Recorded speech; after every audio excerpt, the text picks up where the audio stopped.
And staying in the US, it's my pleasure to turn your attention to our next speaker. And this is Mr. Ciullo, a talented bioengineer, a technologist specializing in medical device innovations and regenerative medicine. Kyle has co-founded ventures focused on the integrative health solutions, and he's passionate about combining technology with holistic health. Together with his wife Eliza, who brings extensive experience in clinical research and drug development, they offer a unique perspective bridging conventional biomedical approaches with complementary and integrative medicine. Their insights are deeply informed by both professional expertise and their personal journey navigating their son's cancer treatment. And now we welcome Mr. Kyle Ciullo as our next presenter. Good very morning to the US. Can we hear each other well? Can you hear us? I can hear you. Can you hear me? Perfectly. I hope I made your pronunciation of your surname correctly. Ciullo. It's good. Perfect. Thank you. Thank you. Go ahead. All right. Well, yes, thank you. So Elisa and I begin with deep gratitude to our children, Danica and Enzo, and our family, friends, and community, the caregivers at Stanford Children's Hospital, and our integrative care teams at Crystal Springs and Cultivating Self, and the organizers and participants of the World Health Congress. Sharing our journey is one way we are closing out this intense chapter of our lives, nearly a year since Enzo's diagnosis and treatment began.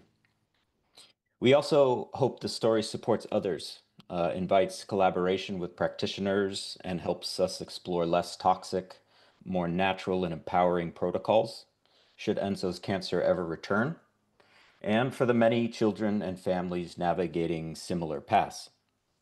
So Lisa and I met 18 years ago at UC San Diego as bioengineering students. Since then, Elisa led global clinical supply chain and operations in biopharmaceuticals. I worked across medical device engineering, co-founded an enterprise software company, and now building a nature tech venture studio. Together, we've continuously strived for a healthy, conscious lifestyle. We love staying active in nature, eating well balanced, diverse foods, building a home and community, and stewarding Danica and Enzo into this world. Our experience navigating pediatric cancer became a wake-up call for us, from managing systems built to treat disease to totally reimagine healthcare and our built environments designed around people, nature, and future generations. So this is our transformation story from professionals inside Western healthcare to humble students of life, energy, and wholeness. Enzo and Danica have very much become our teachers, guiding us to reimagine what's possible, not just for our family, but for all families seeking to care for whole child in body, mind, and spirit. It is certainly a journey where health knows no boundaries. So all within the last few years, we encountered the unexpected and challenging death of a father, personal health and spiritual challenges, environmental health risks, and the COVID crisis. This all surrounded the birth and early years of our second child, Enzo. At age 3, he would be diagnosed with stage 4 high-risk neuroblastoma. We would later learn through our constellation of caregivers that Enzo has no genetic predispositions for this cancer. He carries high human sensitivity and potentially past life traumas. Considering all the information we've gathered thus far, we believe a perfect storm of spiritual and environmental stressors affected Enzo deeply. And we continue to wrestle with the reality of these potential root causes and simply how to address them. We made a quick decision to enroll in COG's ongoing clinical trial and were randomized to the experimental arm that included dinutuximab, the immunotherapy. It also included chemotherapy, surgery, stem cell transplant, radiation, all followed by more immunotherapy. Within the first few weeks, we urgently interface with experienced parents, studies, and resources around the world, and all of Stanford's world-class pediatric doctors, specialty teams, and resources for which we are extremely grateful. Um, Due to our limited time and energy as parents and the scope of COG's services, though, we had to move forward with a full-time, year-long process with a few critical unresolved questions and challenges. Uh, One being the lack of root cause analysis and a bias towards treating disease, controlling symptoms, and reliance on conventional pharmaceutical trials. Fragmented access to integrative, less toxic options, and conventional calories nutritional support. And lastly, just simply overwhelming effort, uh, myself and a small, team to research, advocate, and present viable options for family-led, low toxicity care. We took full use of Stanford's multidisciplinary and integrative support teams. However, we were still left caring for more. We increased our support network, we continued local nature outings, and significantly reduced our working hours to be present and energized for each other. We are using locally vetted integrative practitioners to integrate the wisdom of biogeometry, Taoist healing, body talk, Ayurveda, TCM. From our home environment, we harmonized electromagnetic radiation sources, installed a central heat pump for continuous clean airflow, replaced all potential toxic household products, and installed regenerative landscaping. We just threw everything at this that we could.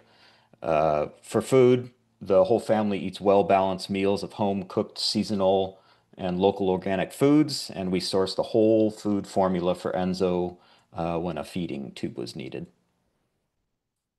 Enzo's response and recovery is just wholly inspiring.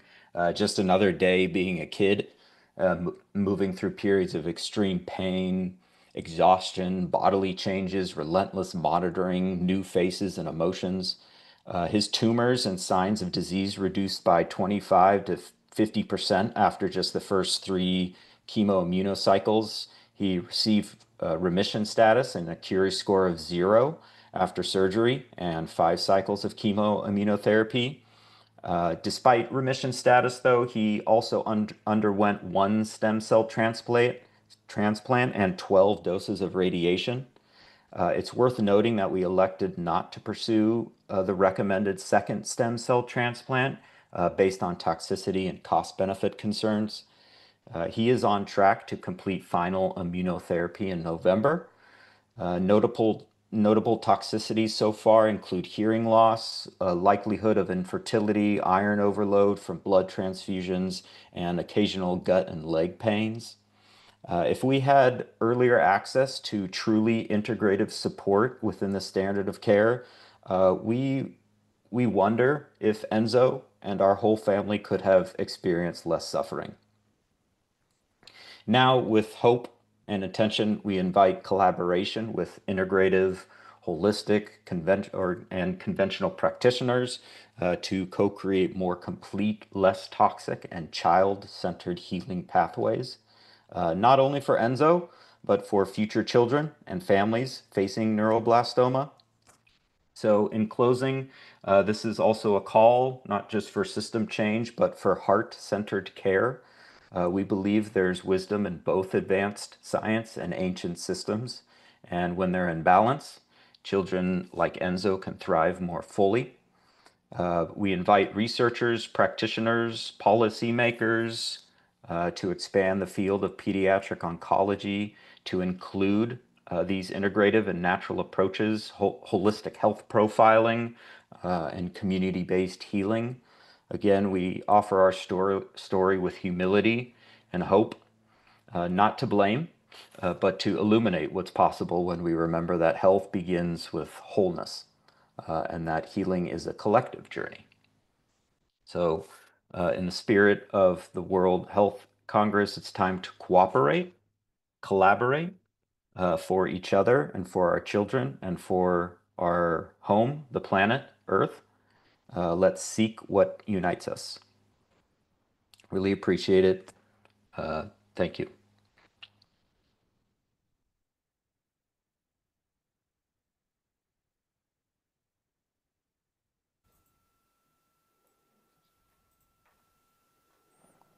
Okay, thank you, Kyle, for your insightful presentation. And we appreciate that you had to get up quite early morning today in the US. Thank you for being with us. Thank you, and have a nice day. Goodbye.